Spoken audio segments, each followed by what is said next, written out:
Ya, baik.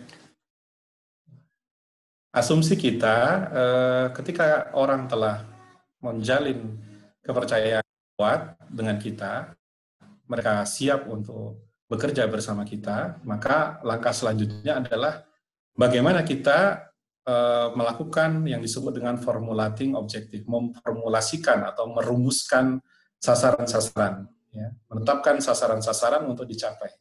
Ya. Jadi sasaran ini sangat penting ya di dalam organisasi kita. Ya. Bahkan kita merasakan ketika di dalam kehidupan sehari-hari, ya, kita tidak memiliki sasaran, itu memang membuat apa? Membuat hidup kita sendiri tidak mengalami peningkatan, ya, tidak mengalami progres. Ya. Berbeda orang yang bangun di pagi hari, gitu ya, dengan misalkan memiliki sejumlah sasaran, misalkan harus qiyamul lail, harus sholat subuh di masjid kalau situasinya sudah memungkinkan gitu ya, atau misalkan menyelesaikan 1 juz Al-Quran di pagi hari gitu ya, atau membaca 2 bab dari sebuah kitab gitu ya. Orang yang punya sasaran itu biasanya mereka lebih tergerak untuk melakukan hal-hal yang terbaik ya di dalam kehidupan mereka sehari-hari. Nah, sama di organisasi atau perusahaan, orang yang memiliki sasaran itu cenderung mereka lebih fokus ya, untuk meningkatkan hal-hal yang mereka sedang kerjakan saat ini.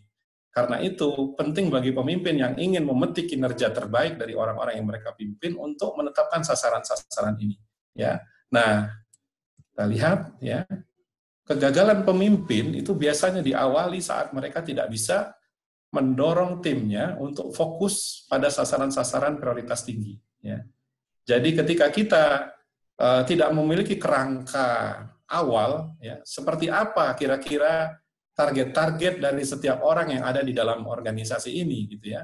Apa yang harus mereka capai? Kalau kita tidak bisa memiliki kerangka awal yang jelas mengenai apa yang harus orang kerjakan, maka orang pun pasti akan lebih bingung dengan apa yang harus mereka lakukan.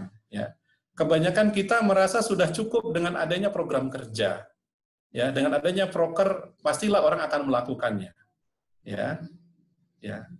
Nah ini sebuah kesalahan juga, ya. Karena apa? Karena proker yang tidak diikuti dengan sasaran-sasaran yang terukur, sasaran-sasaran yang jelas, itu tidak akan mampu menggerakkan orang, kecuali orang itu betul-betul sudah paham sekali bahwa tidak dilaksanakannya proker ini bisa mengganggu ya kualitas organisasi, mengganggu kinerja dari organisasi. Jadi memang di sini tugas kita adalah menetapkan sasaran-sasaran yang jelas dan terukur supaya apa? Supaya orang bergerak ya untuk mencapainya, supaya orang bergerak untuk bekerja sesuai dengan apa yang kita harapkan. Nah, tidak cukup gitu ya kita mengatakan kepada orang-orang kita atau karyawan kita, ayo bekerja lebih keras, ya, atau maksimalkan produktivitas antum, gitu ya. Tidak cukup dengan hanya sekedar melakukan itu. Ya, mari kita berkomitmen kepada kinerja yang lebih baik. Ya, kenapa? Karena apa yang kita sampaikan ini, ya, belum jelas dan mungkin banyak dari orang apa yang harus saya lakukan ya untuk supaya saya bisa disebut produktif atau supaya saya disebut bekerja keras gitu ya. Butuh penjabaran lagi, butuh kejelasan lagi tentang apa-apa yang harus mereka lakukan. Nah, inilah fungsinya goal setting atau penetapan sasaran atau formulating objektif ya. Ketika kita menetapkan sasaran yang jelas dan terukur kepada orang-orang yang bekerja bersama kita, maka kita di situ mengatasi kebingungan ya, mengatasi ketiadaan arah dari berbagai aktivitas yang orang lakukan saat ini. Ya. Nah, apa yang kita tetapkan dalam sasaran, itulah hal yang sebetulnya menjadi prioritas organisasi kita saat ini. Apa yang kita masukkan dalam sasaran, berarti itulah hal yang paling penting untuk saat ini. Gitu ya. Karena itu, kita harus mungkin menguji, ya, mengetes karyawan kita. Coba tanyakan 3 pertanyaan ini untuk karyawan kita. Mereka bisa jawab. Ya, pertama, apa sasaran terpenting organisasi kita saat ini? Tahu nggak mereka? Ya, apa sasaran terpenting organisasi kita saat ini? Ya, kemudian yang kedua, apa sasaran terpenting dari pekerjaan Anda saat ini? Ya, tahu nggak mereka? Gitu ya. Kalau mereka bisa menyebut 1 atau 2 saja, alhamdulillah, bagus sekali gitu ya. oh saya diminta untuk penerimaan mahasiswa baru tahun ini harus tercapai sekian orang, ya, kuota mahasiswa baru gitu ya. Misalkan ini dari bagian mana, akademik atau bagian apa ini penerimaan mahasiswa baru gitu ya. Ya, jadi sudah ada targetnya gitu ya. Kemudian menyampaikan lagi, misalkan saya harus menyerahkan laporan setiap tanggal segini tepat waktu. Ya, nah itu juga mungkin satu bentuk sasaran juga. Ya. Alhamdulillah kalau orang bisa menyampaikan 2-3 sasaran terpenting mereka dalam bekerja, itu sudah cukup baik berarti sasaran yang kita buat. Ya. Lalu bagaimana kalau mereka tidak bisa menjawab ini? Ya, apalagi pertanyaan nomor 3 ini, bagaimana Anda akan mencapai sasaran tersebut? Ya. Bagaimana caranya agar kita bisa sukses mencapai sasaran tersebut? Ya. Nah, kalau mereka tidak tahu, saya cuma dikasih sasaran tapi tidak diberitahu cara untuk mencapainya. Berarti apa? Berarti organisasi kita adalah organisasi yang tidak mau tahu. Pokoknya mahasiswa baru harus sekian orang. Saya tidak mau tahu caranya mau bagaimana, pokoknya harus sekian orang. Nah, kalau kita tidak memberikan strategi sama orang-orang, ya, jangan salahkan orang ketika mereka tidak melakukan apa yang kita harapkan. Ya, pada akhirnya nanti hasil akhirnya adalah organisasi tidak mencapai targetnya. Kenapa? Karena orang diberikan sasaran akhir tapi tidak diberitahu strateginya. Ya, jadi 3 pertanyaan ini bisa untuk menguji apakah organisasi kita selama ini telah menetapkan sasaran dengan baik atau tidak. Ya. Nah, kalau kita sudah memberikan sasaran dengan baik, insya Allah 3 pertanyaan ini bisa dijawab dengan baik. Ya.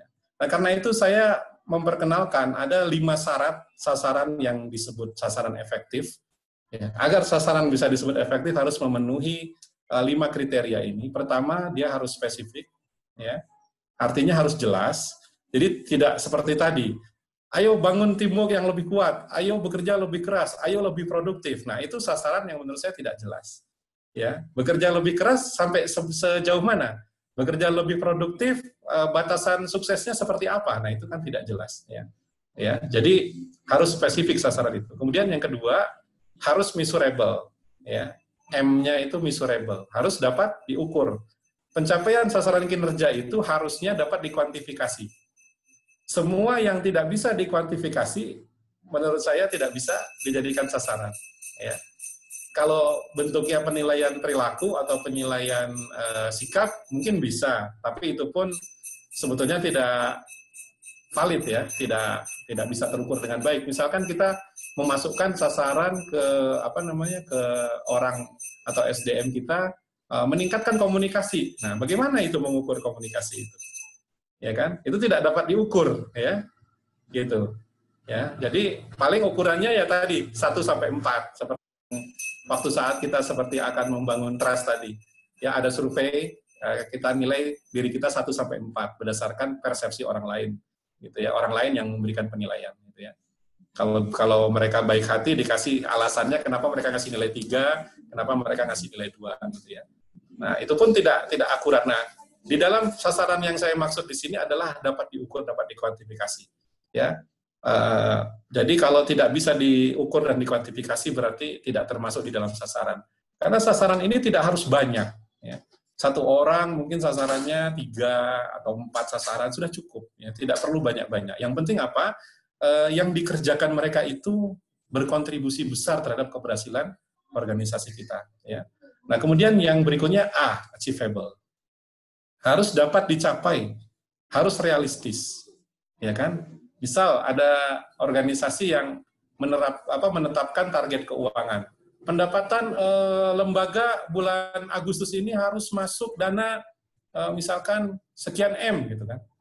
Padahal untuk mencapai titik di bawahnya saja itu sudah sulit, misalkan untuk mencapai 1 M saja misalkan sudah sulit. Ini di target 5 M misalkan. Nah, ini yang disebut dengan sasaran yang tidak achievable, yang tidak realistis. Ya, ya. Dengan cara seperti inilah kita membangun sasaran-sasaran yang lebih realistis. Ya. Saya membantu organisasi semacam Lazis ya di Bandung ya, tapi bukan Lazis Wahdah ya.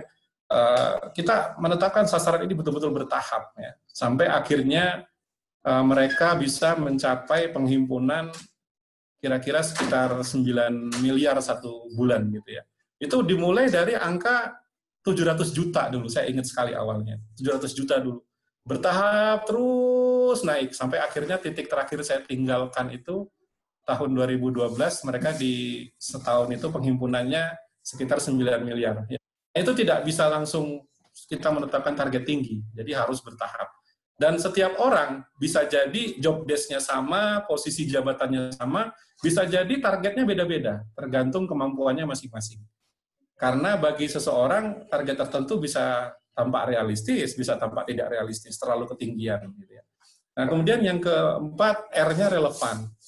Tidak boleh kita menetapkan sasaran untuk individu yang tidak terkait dengan kompetensi mereka. Jadi mereka sebaiknya adalah orang yang memang di posisi itu untuk mengejar sasaran itu. Jadi sasaran itu harus nyambung dengan jabatan yang sedang dipegangnya gitu ya. Ya, gitu. Bukan orang marketing tapi ditarget marketing, ya, itu sebuah kesalahan ya. Bukan orang keuangan tapi ditarget untuk penghematan misalkan ya. Nah, itu agak ini, meskipun memang di setiap departemen bisa ya diterapkan sasaran untuk kebijakan penghematan misalkan. Ya, bisa ya. Tapi dalam hal mungkin bentuk penghematannya yang diukur gitu ya, bukan hasil akhirnya. Kalau bentuk cost reduction penghematan totalnya itu menjadi sasaran orang keuangan gitu ya. Dan kemudian yang terakhir terikat waktu. Ada batas waktu untuk pencapaiannya. Ya, jangan sampai pencapaian sasaran ini tidak ada batas waktunya. Nah, biasanya penetapan sasaran di organisasi-organisasi yang saya bantu itu berlaku secara bulanan. Ya. Jadi sasaran itu bisa berubah, diupdate setiap bulan, ya, sesuai dengan kondisi situasi yang dihadapi organisasi. Saya yakin di STIBA kondisi Agustus berbeda, September berbeda, Oktober berbeda. Nah, karena berbedanya situasi-situasi ini menyebabkan sasaran-sasaran dari departemen atau bagian atau bahkan individu juga mungkin mengalami perubahan. Tapi ada juga memang orang-orang dengan sasaran-sasaran kerja yang bersifat ajak gitu ya. Itu aja stabil aja. Mungkin karena di departemen atau bagiannya pekerjaan-pekerjaannya bersifat ajak juga gitu. Jadi tidak perlu banyak perubahan. Paling di setiap bulan nanti ada penambahan 1-2 sasaran baru, setelah itu nanti hilang lagi. Setelah itu masuk lagi sasaran yang lain, terus hilang lagi gitu ya. Seperti itu. Ya, contoh misalkan di Departemen Kepegawaian. Dengan adanya program bersama saya ini, otomatis mereka harus memasukkan sasaran terkait berjalannya program ini. Ya kan? Karena kalau tidak, program ini bisa berujung kesia-siaan gitu ya, tidak ada manfaatnya sama sekali gitu ya. Jadi harus masuk juga ke dalam agenda dan sasaran kerja dari Departemen Kepegawaian supaya program ini dapat berjalan dengan baik. Nah, itu contohnya. Nah, karena ada kebutuhan untuk menciptakan sasaran yang bernuansa smart ya, spesifik, measurable, achievable, relevan, time bound, maka saya di sini menggunakan 3 tools untuk pengukuran kinerja atau penetapan sasaran yang disebut dengan KRA, Key Results Area, kemudian Key Performance Indicator, dan kemudian target. Ya, apa itu Key Result Area? Key Results Area adalah hasil akhir yang menjadi prioritas bagi organisasi, tim, dan individu. Dari semua hal yang kita lakukan ini, ada hasil akhir yang kita harapkan. Nah, itu harus jelas dan terukur. Jadi apa sebetulnya yang kita harapkan dari sejumlah aktivitas yang dilakukan oleh orang-orang yang bekerja bersama kita. Nah, Key Performance Indicator berbicara tentang strategi tadi. Apa perilaku, kinerja, dan aktivitas terukur yang berpengaruh terhadap pencapaian hasil. Jadi organisasi itu jangan sampai bisa menetapkan target gitu ya, key result area, tapi tidak mampu menurunkan target itu, key result area itu menjadi key performance indicator. KPI, saya nyebutnya KPI atau boleh juga KPI ya, gimana nyamannya aja. Ya. KPI itu harus menjadi strategi yang juga terukur, yang kalau orang lakukan akan mengantarkan kepada key results area. Ya. Dan terakhir target. Baik key result area maupun key performance indicator harus ada targetnya. Ya. Nah, sekarang kita lihat contoh berikut ini. Nah, sebentar saya minum dulu.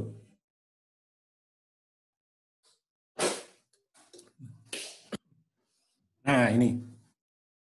Contoh sasaran dalam kehidupan pribadi. Di sini kita menetapkan key result area. yaitu apa? Menurunkan berat badan 5 kg dalam 1 bulan. Ya, ini hal yang sulit sekali buat saya ini. Sulit sekali menurunkan berat badan. Ya. 5 kilo dalam 1 bulan. Ya. Beberapa asatidz di Bandung malah mereka bilang sama saya, malah saya ingin naikin 5 kilo Pak Bambang. Pak Bambang mau nurunin. Ya, ya tergantung kondisinya kita masing-masing. Nah, ini hasil akhirnya Kilisat Arya. Nah, bagaimana cara untuk menurunkannya? Pertama kita perhatikan, 5 kilo itu bisa diukur tidak? Bisa. Ya, dengan cara apa? Ditimbang. Ya. Nah, key performance indikatornya, cara untuk menurunkan berat badan itu adalah membatasi, ini yang pertama ya, membatasi karbohidrat setengah dari porsi biasa. Ya, jadi penentu turun berat badan adalah mampu nggak kita makan karbohidrat, dalam hal ini nasi dan lain-lain, itu setengah dari porsi yang biasa kita makan. Ya. Ya. Nah ini kalau tidak ada undangan makan, ini berhasil biasanya, tapi begitu diundang makan-makan gitu suka kacau ini ya agenda mengurangi karbohidrat ini ya. Nah kemudian yang kedua, apakah porsi makan bisa diukur? Bisa ya, kita pun tahu ukurannya. Kalau ahli gizi mungkin bisa mengukur bahkan satu piring nasi itu berapa nilai karbohidrat, apa nilai kalorinya gitu ya. Nah, sehingga kalori itu dibatasi. Kemudian yang kedua, minum air 2 sampai 3 liter sehari ya. Nah, ini cara yang juga sangat bagus untuk mengurangi berat badan karena air bisa mengurai lemak, air juga kebutuhan tubuh yang sangat ini gitu ya. Dan memang orang-orang yang berdiet ketika mereka merasa lapar, minum adalah salah satu solusinya ya. Karena kata para pakar gizi, sinyal lapar itu tidak selalu harus dipenuhi dengan makanan sebetulnya ya. Jadi bisa juga dengan minum itu bisa menghilangkan rasa lapar. Kemudian yang ketiga, berolahraga 30 menit setiap hari. Nah, ini cara untuk cara untuk membuang ya lemak atau membakar kalori yang ada di tubuh kita ya. Sisa-sisa yang lemak yang tidak dipakai itu akan terbakar kalau kita berolahraga. Nah, nanti dari sini kita bisa mengevaluasi apakah key performance indicator ini dilakukan tidak tiga-tiganya. Terus kalau dilakukan tiga-tiganya, apakah key reset areanya bergerak atau tidak? Ya, tercapai atau tidak penurunan 5 kilo itu? Kalau ternyata key reset areanya tidak tercapai, 5 kilo itu tidak turun misalkan, bisa jadi key performance indikatornya harus ditambah. Jadi item key performance indikatornya harus ditambah strateginya. Bisa jadi juga target dari masing-masing key performance indikatornya harus dinaikkan. Misalkan berolahraganya jadi 1 jam, seperti itu. Misalkan karbohidratnya harus lebih dibatasi lagi, misalkan hanya makan 1 kali sehari, misalkan nasi, selebihnya sayuran, buah-buahan dan lain-lain. Ya. Jadi ini contoh sasaran dalam kehidupan pribadi kita gitu. Ya. Nah sekarang saya coba tugaskan kepada masing-masing peserta, saya beri waktu coba 5 menit untuk membuat key reset area dan KPI dalam kehidupan pribadi dulu. Silakan, saya kasih waktu 5 menit. Ya. Dan tidak harus jangan seperti saya menurunkan berat badan, yang lain ya. Ya, yang lain apa yang harus dilakukan, misalkan key reset areanya apa gitu ya, misalkan menambah hafalan Quran misalkan 3 juz 1 bulan atau 1 juz 1 bulan misalkan. Nah, apa key performance indikatornya supaya hafalan Qurannya bisa 1 juz 1 bulan misalkan. Nah, jadi ambil contoh-contoh dalam kehidupan pribadi. Silakan dilaksanakan tugas ini. Supaya apa? Supaya kita punya gambaran apa itu KRA, apa itu KPI. Nanti dibacakan yang ditunjuk oleh moderator. Ya. Silakan. Dibuat waktunya 5 menit. Ya. Dicoret-coret aja itu modulnya. Ya, dibuat aja di situ. Silakan. Kita tunggu 5 menit. Sekalian Pak moderator, saya ke ini dulu ya, ke toilet dulu sebentar ya. Ya, siap Pak, siap. Ya, oke.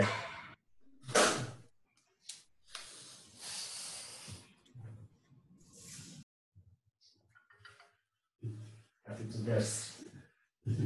Aduh, ada orang itu.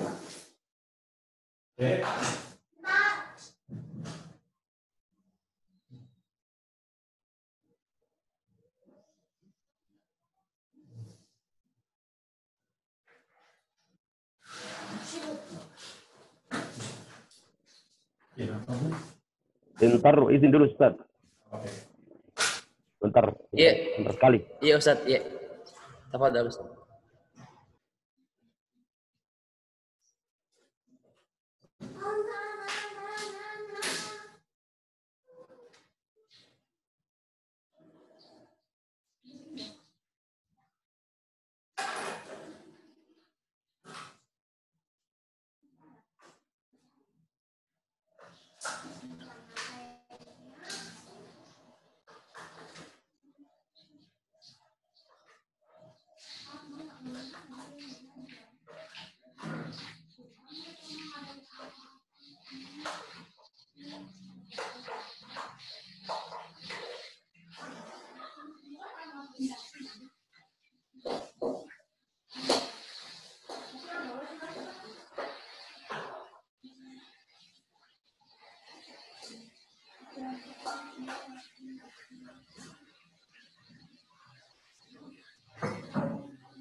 Campur aja nih.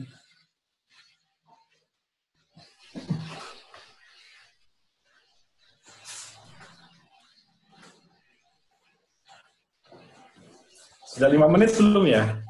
Belum Ustaz. Silakan. Ya. Mungkin bagi yang tidak terbiasa akan sedikit kesulitan, tapi insya Allah bisa. Jadi baik key result area maupun key performance indicator itu harus terukur, ya, harus terukur.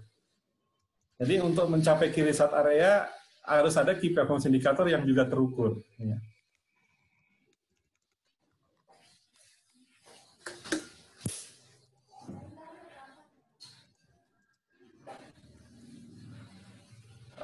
Pak moderator mungkin diawasin juga chatnya ya. Tadi kelihatannya ada chat, saya tidak bisa membacanya. Mungkin nanti kalau ada pertanyaan di chat, bisa sekalian dibahas di akhir sesi ini ya.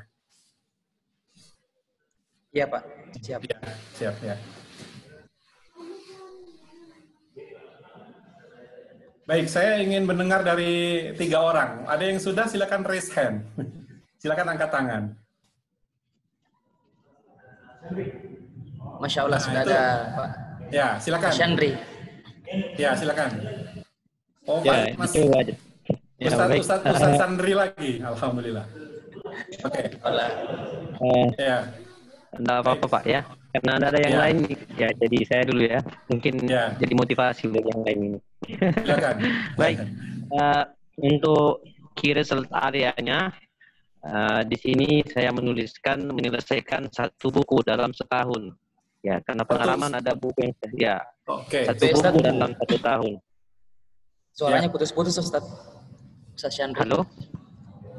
Ya, kedengaran? Iya, terdengar tapi ya, putus Ustaz. Ya. Ya. Buku gimana? 1 tahun, ya? Ya, menyelesaikan 1 buku dalam 1 tahun. Ya. Untuk key performance indikatornya, yang pertama menentukan tema atau judul yang tepat. Yang kedua, membuat draft. Ketiga, menulis 500 kata per hari. Nah, baik, start. Siap. Sudah cukup jelas ya? Ya, sudah cukup jelas.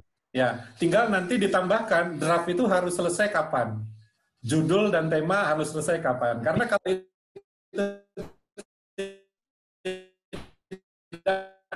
ada batas waktunya, jadi sebagai bentuk targetnya paling lambat tanggal berapa akan dibuat judul temanya dan paling lambat tanggal berapa dibuat draft ininya. Ya, terima kasih Ustadz Sandri. Yang lain Pak Moderator. Ya. Ya, berikutnya Ustadz Saifullah bin Ansar. Silakan Ustaz Saifullah. Oh, saya ini, ya. Ya Ustaz. Hampir mirip. Tadi ada dua. Tadi sebenarnya satu, tapi sudah disebut mirip dengan Ustaz Chandri. Masalah buku juga. Alhamdulillah. Menyelesaikan membaca Fathul Bari dalam 1 tahun. Karena ini dari dulu yang selesai. Iya. Masya Allah. Fathul Bari itu kan lumayan 15 jilid. Masya Allah. Masya Allah.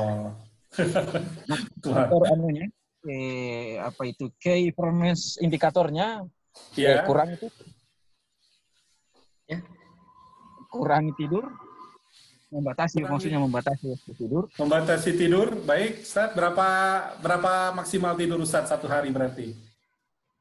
Selama ini kan biasa 8 jam tidurnya, dikurangi jadi 4 jam saja. Masya Allah. Masya Allah. Masya Allah. Lanjut Ustaz, yang kedua.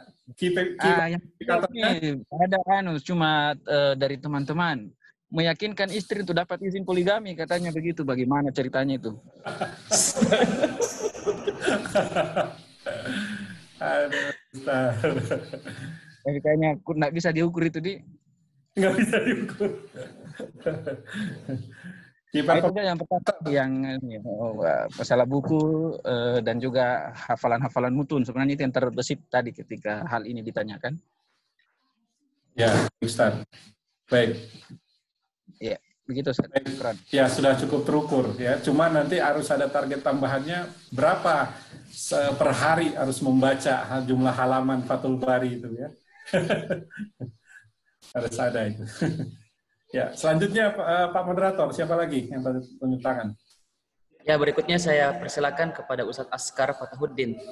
Oh ya, silakan Ustadz Askar. Ya, silakan Ustadz Askar. Ya, mirip tadi aja Ustadz Chandri, cuman agak fantastis karena targetnya 1 buku dalam 1 bulan ke depan. Oh, Masya Allah.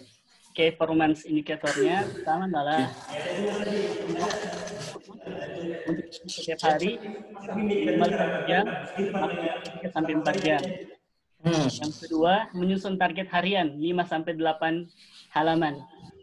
Masya Allah. Yang ketiga, mengevaluasi target pekanan untuk pekan selanjutnya. Baik, Masya Allah. Antum yakin saja kalau key performance indicator ini dilakukan, KRA-nya bisa dicapai ya? Insya Allah 1 buku 1 ya, bulan. Tenang aja, Ustaz. Baik. Alhamdulillah. Ada lagi Pak Moderator? Mungkin 1 lagi? Ada?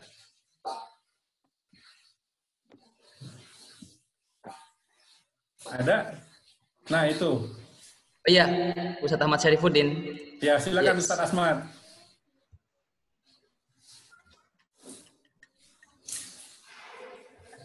Silakan Ustadz Ahmad Syarifuddin. Assalamualaikum. Waalaikumsalam warahmatullahi wabarakatuh. Ada suara? Sambil jalan ya. Oh bukan. Oh iya ini Ustadz. Silakan Ustadz. Assalamualaikum warahmatullahi wabarakatuh. Waalaikumsalam. Nama saya Ahmad Syarifuddin, amanahnya Waka 4. Silakan Ustadz.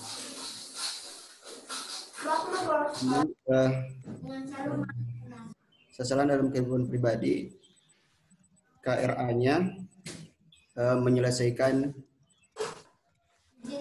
bengkalai disertasi dalam waktu 1 tahun. Ya. KPI-nya menggencarkan bimbingan disertasi pekanan. Yang kedua, menulis setiap hari 1 lembar dan mengevaluasi tulisan selama 1 pekan, kemudian bimbingan kembali dengan para pembimbing. Setelah itu mengurus administrasi persiapan ujian tutup.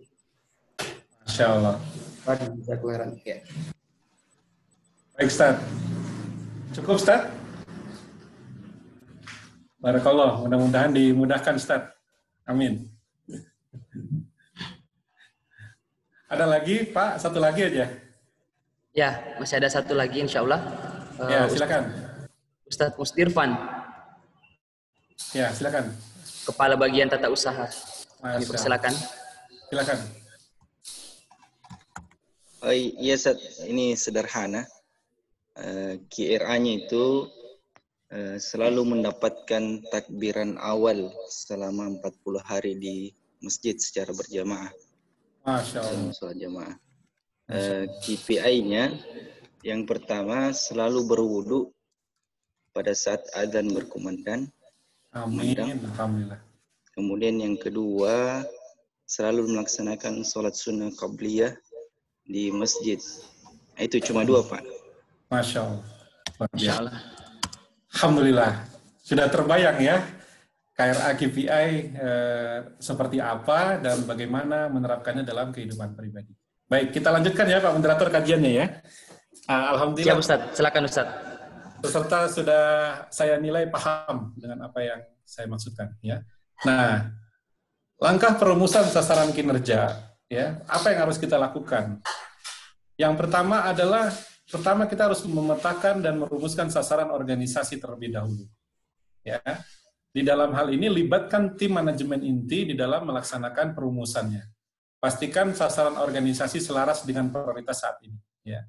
Nah, jadi pertama kali sebelum kita menetapkan sasaran setiap SDM kita, maka kita harus menerapkan dulu, merumuskan dulu sasaran organisasi secara keseluruhan. Setiba ini apa tujuan-tujuan yang hendak diraihnya, yang terukur ya tentunya, yang juga jelas seperti dalam konsep yang tadi telah saya jelaskan, gitu ya.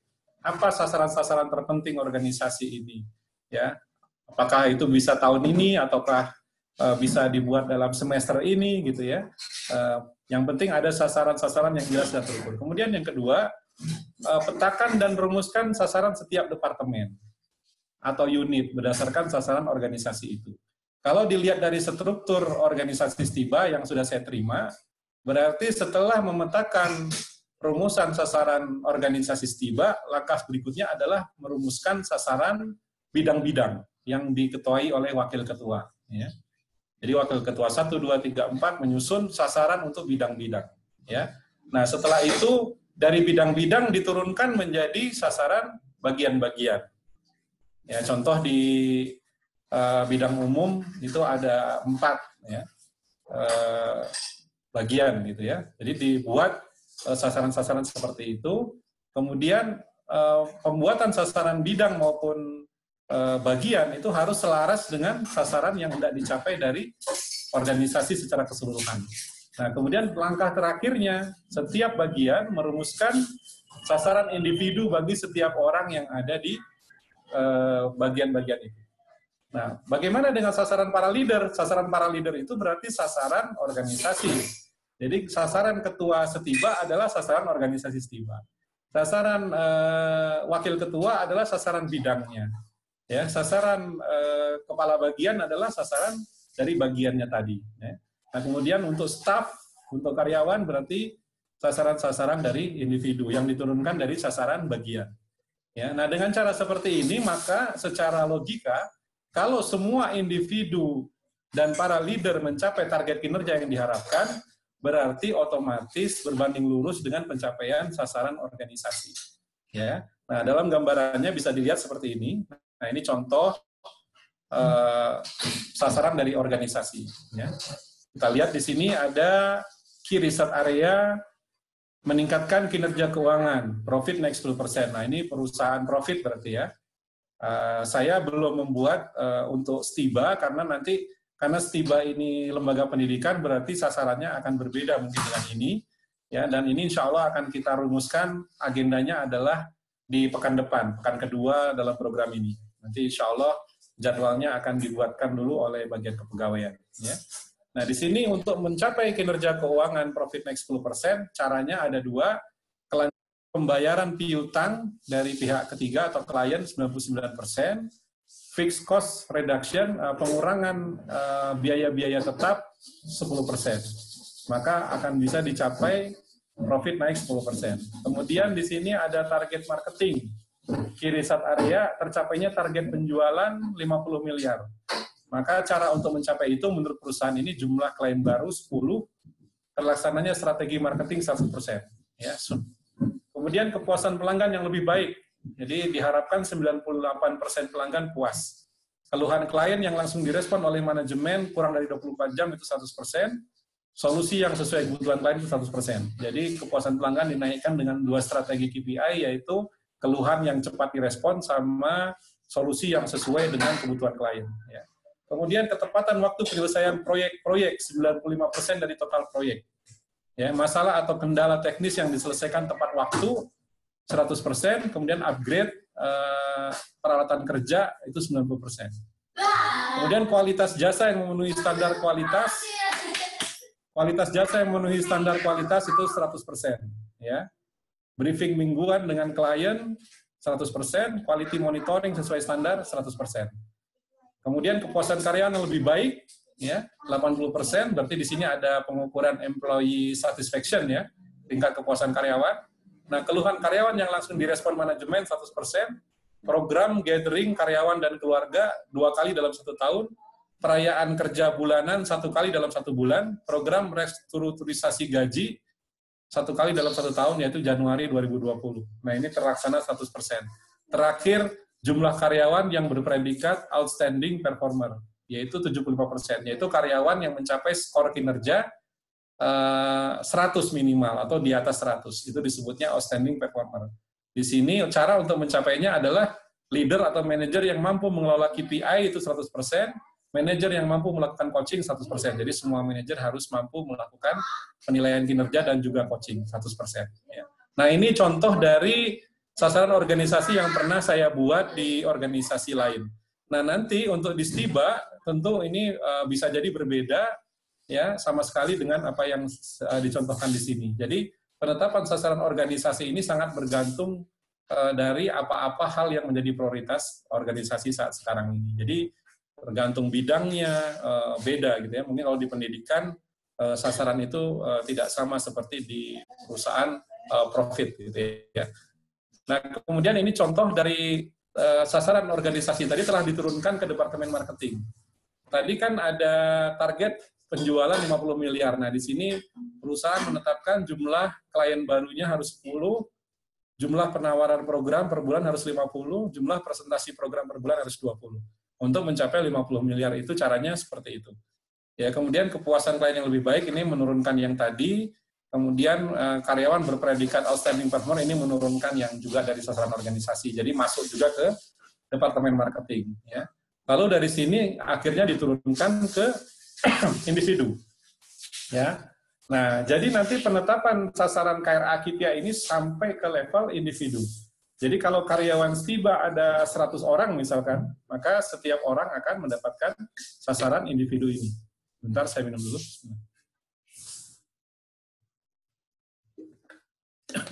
Di sini contohnya ada staf bernama Subandi, posisi staf marketing, direct leader-nya Erik Harjo, Departemen Marketing, periode Februari 2020. Jadi kalau ada yang bertanya, apakah sasaran ini akan berubah-ubah? Ya, tergantung dari bulan dan situasinya membutuhkan apa gitu ya. Jadi kalau kita membuat sasaran bulan Agustus atau September belum tentu sama dengan nanti di bulan Oktober, November atau Desember. Ya, tergantung dari apa yang kita perlukan dari karyawan kita untuk melakukannya. Ya. Nah, jadi di sini beliau Subandi diberikan sasaran KRA penjualan 5 miliar dari tadi target 50 miliar dia kebagian 5 miliar. Kemudian jumlah lead calon kliennya harus 50, jumlah penawaran barunya 20, jumlah presentasinya jualannya 10 kali. Ya. Kemudian time to handling komplain 24 jam, komplain report 100%. Kehadiran dalam coaching mingguan 100%. Ya. Jadi dia punya di sini 3 KRA dan 5 KPI. Ini sebetulnya terlalu banyak. Ya. Jadi menetapkan 3 KRA dengan 5 KPI itu sebetulnya terlalu banyak. Ya. Idealnya sebetulnya cukup 1 KRA dengan 3 sampai 4 KPI atau 2 KRA dengan masing-masing 2 KPI. Jadi memang penetapan sasaran ini saran saya untuk awal di STIBA jangan terlalu banyak, ya, karena akan membuat orang mengalami gegar budaya, ya, shock culture gitu ya. Jadi menciptakan sebuah keterkejutan lah gitu ya. Wah, ternyata target saya banyak sekali ini yang harus dicapai. Nah, takutnya orang malah justru jadi nggak fokus dan khawatir juga mentalnya kena nanti. Ya. Nah, di sini peluang tercapainya sasaran, jumlah sasaran 2-6, peluang untuk tercapainya juga 2-6. Ini berdasarkan pengamatan ya yang telah dilakukan di klien-klien saya gitu ya. Makin banyak sasarannya, makin sedikit yang tercapai. 7-10 sasaran yang tercapainya separuh ya, 3-4. 11-20 sasaran, 1-2 saja yang tercapai. Jadi makin nggak fokus orang, makin banyak sasaran yang diberikan kepada seseorang, maka makin bingung dia bagaimana untuk mencapainya dan bagaimana dia harus membagi waktu untuk mencapai itu semua, gitu ya. Nah ini peluang tercapainya sasaran. Kemudian yang terakhir, bagaimana membuat semua orang komitmen pada sasaran. Jadi organisasi-organisasi itu para pemimpinnya sebagian besar ahli ya di dalam membuat sasaran-sasaran ini. Insya Allah tidak diragukan. Mereka mampu menyusun. Tapi orang biasanya tidak ikut komitmen untuk melaksanakannya. Ini yang jadi masalah. Nah, bagaimana caranya supaya komitmen? Yang pertama, libatkan mereka sejak awal. Jadi saat menyusun KRA KPI individu, saya sarankan sebelum itu disahkan, sebelum itu ditetapkan, ada proses komunikasi dua arah dengan individu itu. Apakah mereka merasa target itu berat atau tidak, kebanyakan atau tidak, terus menurut mereka KPI untuk mencapai KRA itu sudah tepat atau belum, gitu ya. Minta pendapat mereka, karena ketika mereka dilibatkan di dalam penetapan sasaran kerja mereka sendiri, biasanya orang akan lebih komitmen untuk melakukannya, dibanding ditodong gitu ya, nih sasaran kamu, tolong kerjakan ya. Nah, kalau dengan cara seperti itu, biasanya orang akan merasa terpaksa gitu ya, karena tidak diajak tukar pikiran, tidak diajak untuk berdiskusi mengenai sasaran kerjanya. Kemudian yang kedua, libatkan mereka di dalam menetapkan target yang realistis atau achievable ya. Jadi seperti yang tadi sudah saya sampaikan, jadi buat sasaran kerja itu bersifat negotiable ya, jadi bisa dinegosiasikan, jangan menjadi harga mati ya. Dalam beberapa pengalaman yang menarik di beberapa organisasi, ada seorang staf yang bertanya nih, staf produksi gitu ya, menurut Bapak kemampuan saya hanya bisa membuat 10 rumah dalam 3 bulan. Sebetulnya saya bisa membuat 15 Pak, katanya. Asal ketersediaan material bangunannya bagus gitu ya, dan juga subkon yang kita tunjuk juga bagus, saya bisa membangun 15 rumah dalam waktu 3 bulan, katanya gitu. Ya, jadi kadang-kadang mereka malah memberitahu kapasitas mereka lebih daripada yang kita duga, gitu ya. Tapi ya memang sebagian besar kalau di organisasi Indonesia, berapapun sasaran yang dikasih, menurut mereka ketinggian. Kebanyakannya negonya, bisa nggak lebih rendah Pak targetnya, jangan setinggi itu. Kebanyakan begitu sih. Tapi ada juga karyawan yang ketika diajak diskusi, dia malah, bisa nggak Pak targetnya jangan segitu, saya bisa mampu mencapai yang lebih tinggi lagi. Nah itu luar biasa kalau kita punya karyawan yang punya rasa percaya diri tinggi seperti itu. Ya. Kemudian yang ketiga, libatkan mereka dalam pengukuran pencapaian KRA dan KPI. Nah, nanti di step ketiga kita akan membahasnya tentang pengukuran kinerja. Jadi kalau orang mengukur sendiri kinerjanya, maka mereka akan termotivasi untuk mencapai sasaran itu, ya, sehingga mereka pun mendukung program-program pemimpin di dalam pencapaian sasaran itu. Ya. Itu mungkin rekan-rekan terkait langkah kedua, insya Allah dengan menetapkan sasaran ini, orang akan lebih fokus, ya, seperti halnya dalam kegiatan kita sehari-hari. Kalau kita memiliki target dalam hari itu, harus misalkan menyelesaikan 1 juz Al-Quran, harus menghafal 2 hadis, dan lain-lain, maka kita biasanya lebih tergerak untuk apa? Untuk melakukan yang terbaik pada hari itu. Tapi kalau kita tidak punya sasaran, contohnya nih, hari Minggu libur, kita tidak punya sasaran apa-apa di rumah gitu ya, tidak punya target mau menghadiri walimah kah, atau mau ikut kajian kah, atau apa, maka pintu rumah kita bisa-bisa sampai siang masih tertutup, bahkan gorden jendela rumah juga belum dibuka gitu ya, rumah kita berantakan sampai sore, tidak dibersihkan, karena kita pada hari itu tidak punya target sama sekali. Nah, target ini membantu kita untuk fokus memperbaiki hal-hal yang ada di sekeliling kita, terutama terkait dengan pekerjaan dan juga kehidupan pribadi kita. Ya, kalau orang terbiasa bekerja dengan target, maka dia akan semakin tergerak untuk melakukan peningkatan-peningkatan di dalam kapasitasnya, insya Allah. Itu mungkin yang bisa disampaikan terkait materi kedua. Kalau ada yang mau ditanyakan. Ya, Masya Allah, kita ucapkan syukron jazakallahu khairan kepada Coach Bambang atas materi yang luar biasa. Ya. Insya Allah materi yang kedua